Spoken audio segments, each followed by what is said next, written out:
Hello साथीहरू, के छ खबर? आउनुहोस् सँगै मिलेर यो मेरो के भन्छ नाइट केयर नाइट केयर होइन, नाइट स्किन केयर रुटिन गरौँ के भन्छ न छ्या। हेर्नु त, मैले सेन्टेलाको क्लिन्जिङ ओइल युज गरेको है। यसले चाहिँ यस्तो मजाले मेकअप निकाल्छ नि, ओ माई गड। हेर्नु न यहाँ मेरो मेकअप कस्तो थियो, कस्तो मजाले मेल्ट गरिदियो क्या मेकअपलाई। अनि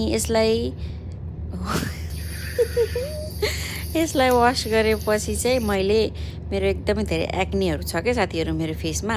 हेर्नु, हजुरहरूले पनि देख्न सक्नुहुन्छ है, कुनै फिल्टर कुनै इफेक्ट केही पनि छैन।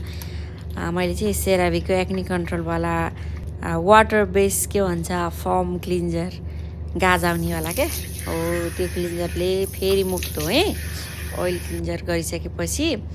अनि त्यसपछि मैले चाहिँ मजाले आफ्नो फेस चाहिँ पुसे टावलले है ड्राई गरिसकेपछि चाहिँ मैले यो द अर्डिनरीको यो पनि एकदमै राम्रो एक्नीको लागि राम्रो हो रहेछ है। मैले भर्खरै 2-3 महिना हुन लाग्यो क्या युज गरेको। 3 महिना भएको छैन, साढे 2 महिना जस्तो भयो होला। एकदमै राम्रो रिजल्ट आउँदैछ क्या। अनि मैले फेरि त्यही सेन्टेलाकै यो सिरम पनि युज गरेँ क्या। मलाई चाहिँ एकदमै धेरै मन पर्यो यो सेन्टेलाको प्रडक्टहरू है। म चाहिँ अब सोचिरहेको छु यो फेस वास पनि सकेपछि यही किन्छु भनेर।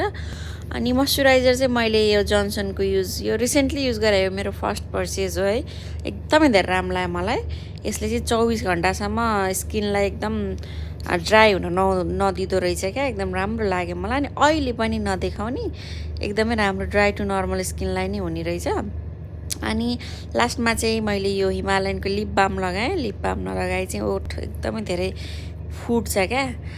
अनि यति हो मेरो। हजुरहरूले के गर्नुहुन्छ स्किन केयर कमेन्ट गर्नु है। हस् त, गुड नाइट, बाई।